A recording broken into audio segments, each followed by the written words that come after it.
Once, upon a midnight dreary, while I pondered, weak and weary, over many a quaint and curious volume of forgotten lore, while I nodded, nearly napping, suddenly there came a tapping, as of someone gently rapping at my chamber door. "To some visitor," I muttered, tapping at my chamber door. "Only this, and nothing more." Distinctly I remember it was in the bleak December, and each separate dying ember wrought its ghost upon the floor.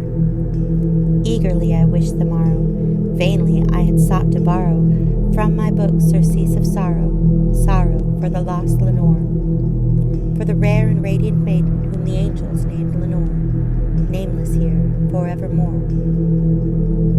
And the silken, sad, uncertain rustling of each purple curtain thrilled me, filled me with fantastic terrors never felt before, so that now, to still the beating of my heart, I stood repeating, "'Tis some visitor entreating entrance at my chamber door, some late visitor entreating entrance at my chamber door. This it is, and nothing more." Presently my soul grew stronger, hesitating then no longer. "Sir," said I, "or madam, truly, your forgiveness I implore. But the fact is I was napping, then so gently came you rapping, and so faintly came you tapping at my chamber door, that I scarce was sure I heard you." Here I opened wide the door. Darkness there, and nothing more. Deep into that darkness peering, long I stood there, wondering, fearing, doubting, dreaming dreams that no mortals ever dared to dream before. But the silence was unbroken, and the stillness gave no token, and the only word there spoken was the whispered word, "Lenore." This I whispered, and an echo murmured back the word, "Lenore." Merely this, and nothing more. Back into my chamber turning, all my soul within me burning, soon again I heard a tapping, something louder than before. "Surely," said I, "surely that is something at my window lattice. Let me see then what thereat it is, and this mystery explore. Let my heart be still a moment, and this mystery explore. 'Tis the wind, and nothing more." Open here I flung the shutter, when with many a flirt and flutter, in there stepped a stately raven of the saintly days of yore.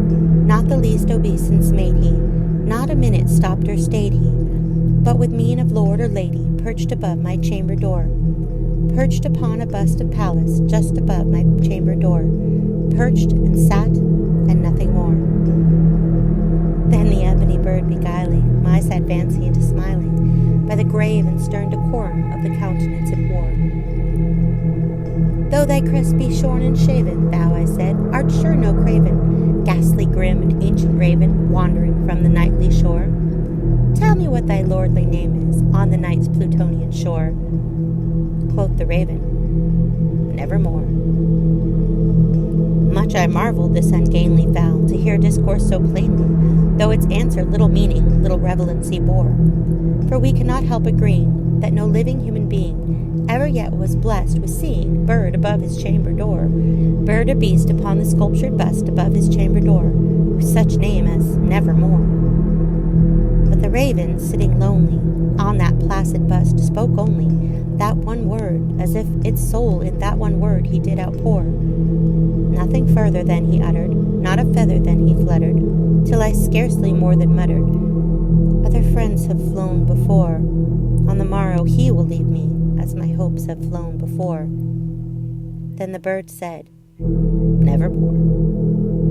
Startled at the stillness broken by reply so aptly spoken, "Doubtless," said I, "what it utters is only stock and store, caught from some unhappy master, whom unmerciful disaster followed fast and followed faster, till his songs one burden bore, till the dirges of his hope that melancholy burden bore, of nevermore."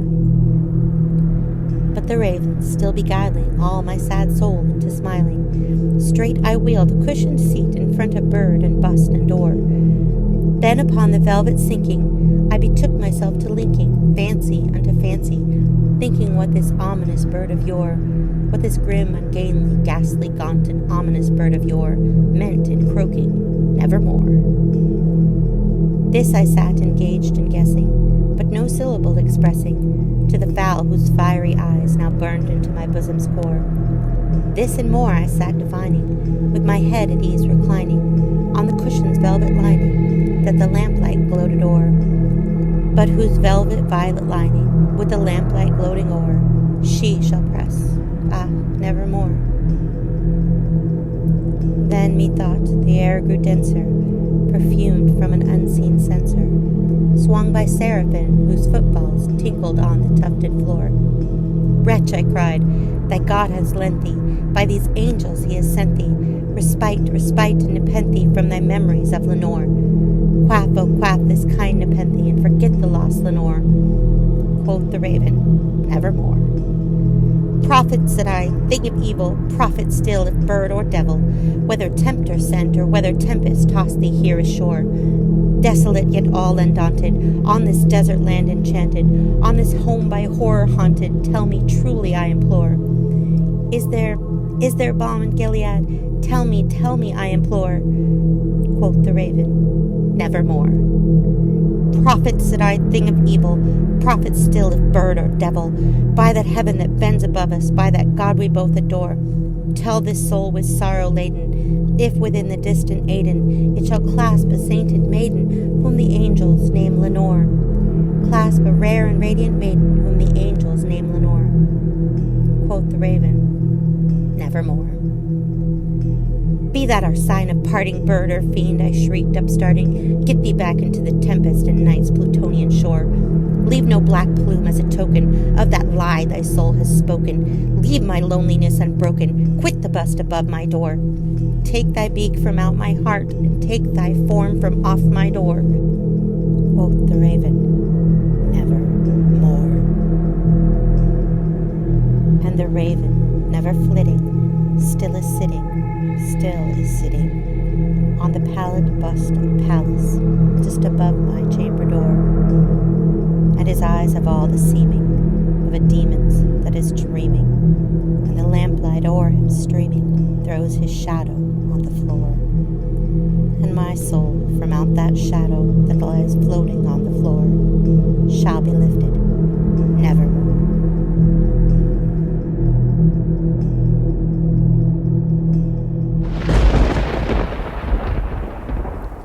I'm the Dark Madam.